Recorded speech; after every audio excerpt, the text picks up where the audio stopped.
Hey everybody, it's Moonbo here, and welcome back to more Endless Scrap Mechanic. Today, it is time for a new episode of Tile Tuesdays. That is right, guys. Now, the tile editor can be a very frustrating place to build, but it is definitely a very satisfying and fun thing to do, so I'm bringing Tile Tuesdays back. Today, we're going to be checking out an awesome dried-up desert with these massive bones, this huge skeleton. It looks really, really cool, so we're going to go through the creative process of that, and then we're going to kind of talk about the tile editor a little bit and some of the issues. And of course, guys, if you have any ideas for future episodes of Tile Tuesdays, then by all means put them down in the comments. I look forward to seeing what kind of things you want to see next. So, let's check this thing out.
Alright, so we are back in this beautiful desert land. Now, as you can see behind me, I have the pyramid, which was something that I made in a previous episode of Tile Tuesdays. Really happy with that one. If you want to go check it out, there'll be a link in the description.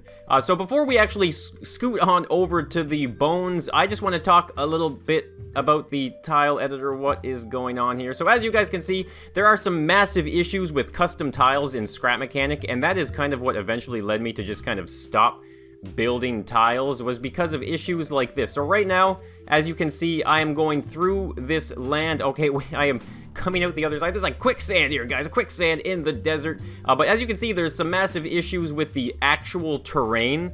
So we saw that in Multiplayer Monday. We wanted to do some custom stuff, and unfortunately, we just couldn't do it because of problems like that. And another thing, guys, I want to warn you, if you are going to be building in the tile editor, don't use ground clutter. I can promise you that it will crash your game, and you're going to be pretty frustrated with it, because this is technically the second time that I built this dinosaur bone thing. So let's use this dirt bike. We're gonna cruise on over to this beautiful section, and look at this, guys. It is slowly spawning in, and I am falling for more quicksand. Look at that. The quicksand has broken our dirt bike, but luckily we got here just in time. Alright, so this tile was definitely a lot of fun to make, especially on the second time around. I had to use some reference images for a couple different things to try and get it to look the way I wanted. But ultimately, I think this is a great addition for like a desert map, obviously, if you're going to be doing some type of desert worlds. This can definitely add a lot of character to it. So, you can see I ended up using a lot of the large stones for some of the design with the kind of like the spinal cord there with a bunch of vertebrae, and as you can see, I have some massive ribs as well. Now, these are actually sidewalk pieces for roads, but I figure, you know what? These are actually just perfect for the shape of some type of rib cage thing, and you can see we have some that are skewered out of the ground. They are broken off of the main section as well, which just kind of adds touches of detail to the whole thing. Back here we can get a nice closer look at the tail end of the creature. Now, as you can see, it just slowly dips into the sand. Now, I made the intro for this video using the actual tile editor and some cropping. I really wanted to get that sand blowing away effect, and I didn't know exactly how I was going to do it. So I kind of got really creative with that kind of aspect of the video, and I think it actually turned out really well. Now, look at this, though. This just seems so epic. The size of this massive beast is huge. And right here, look at this, guys. This is just an awesome view. Now, this would be a great addition, like I said, to like an apocalyptic world or something even. You can imagine that this thing used to be alive, and now it isn't. Alright, so now we are inside the mouth of the beast. You can see, though, some of these tile assets don't actually spawn in properly. So the larger stones, now I think it's the really smooth stones that you can see on the edges here and stuff like that. Those stones don't actually render in the game. Like, they visually render, but their hitboxes are lost when you change the size of the rock, because these rocks are supposed to be much, much smaller. But you can see some of them do actually work, and we can walk like on the jaw right here, but the teeth are totally phasable. You can walk right through them, which is kind of weird, and also kind of unfortunate, because you can't really climb around on this thing the way I would have wanted you to be able to. But I did have to use a reference image for a T-Rex skull. I believe I just found a T-Rex skull. Like, this could be any creature at the end of the day. Obviously, the body probably wouldn't match that of a T-Rex. Maybe it would. But nonetheless, I think this just looks absolutely awesome. The teeth are extremely menacing as well, and I think you get a real sense of the size of this creature and what it would have been like had it been alive at one point. And so the entire thing is laid upon a desert land. I changed a lot of the height. Well, as you can see, the height of the sand has been changed in a lot of areas, which is actually causing some big issues, but the whole thing is set with some stones as well as some dead desert trees. Now look at this, guys. This is a problem, though. Now we can't use custom tiles properly. Oh, no, look, we can see it from underneath, and of course we're falling under the map. So, that is going to be today's episode of Tile Tuesdays. I sure hope that the developers churn something out for the tile editor and get this thing fixed pretty soon. But like I said, guys, I'm gonna bring Tile Tuesdays back because I have been missing this editor so much, despite all of its problems. So like I said at the beginning of the video, if you have any ideas for more tiles, then let me know down in the comments. So of course, guys, if you did enjoy this build, or if you did enjoy the video, then let me know by hitting that like button, saying something down in the comments, and maybe even consider, if you want to see more Endless Scrap Mechanics, subscribing to the channel, and maybe even turning on notifications as well. So thank you so much, everybody, for tuning in, and I'll be seeing you in the next one, so bye for now.